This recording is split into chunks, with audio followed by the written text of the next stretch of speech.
This right here, this picture, is a prime example of how Donald Trump won in November.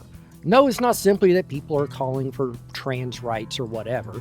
In fact, if you actually look at the picture, they're not actually calling for trans rights at all. Let's look at that language for a moment, and we'll start to get into just what the issue is. Respect my trans homies, it starts off, or I'm going to identify as a fucking problem. Now, note it doesn't say that trans people deserve rights or even what rights in particular they're talking about. But that's okay, because the problem's not really trans rights, but something else. So in the book 1984, George L. Orwell kind of gave us this idea of thought crime, basically policing what's in your head. The idea is that if you can control people's thoughts, you can control their actions, and you can control them. And some people have always wanted to control what you think. That's why indoctrination works so well.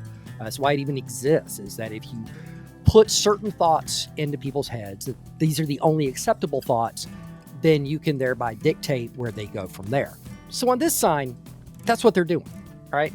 They're telling you not, you need to allow trans girls on girls' sports teams in high school. They're not saying trans women in college sports deserve to compete on women's sports. They're not saying that these trans people should be free from discrimination and employment opportunities. They're not talking about anything that's an action.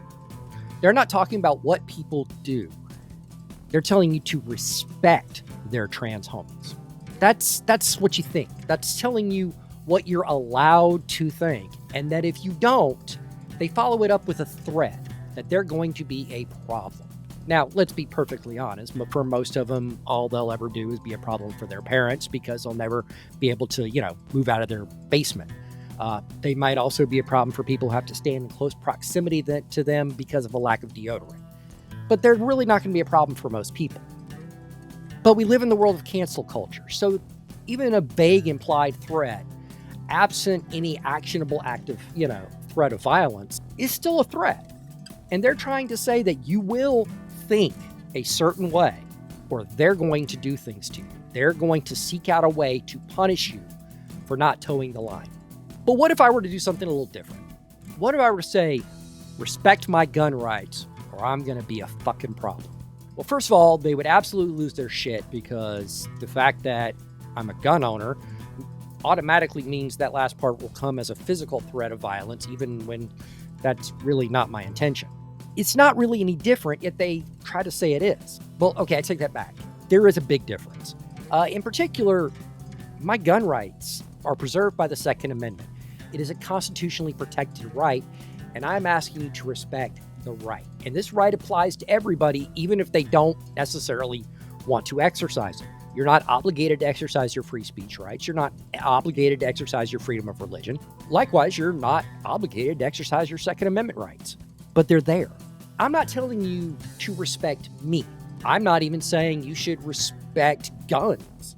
I'm telling you to respect my gun rights. The difference is I am talking of an actual right. I'm talking about a specific issue, and that's something we can discuss. We can have a debate on. But this vague, respect my trans homies, I don't have to respect anybody.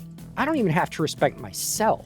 I'm under no obligation to respect any human being who I deem unworthy of. And the only way you know who I respect and who I don't respect is if I tell you. And then you have to have enough respect for me to actually take me at my word. And you're not required to. You can disbelieve it to your heart's content, and it's no skin off my nose. But if you don't respect me, I can simply decide not to associate with you. If I don't respect you, likewise. If we have to be in close proximity, we at least know where we stand with each other, and you have a right to expect me to act civilly towards you and vice versa. But you don't have a right to tell me I will respect you. A lot of people make that mistake. They believe that if they come out and say you are going to respect me, that just changes things. I don't have to respect someone just because some other party goes, you're going to respect them or I'm going to make life difficult for you. No, not going to happen, buddy.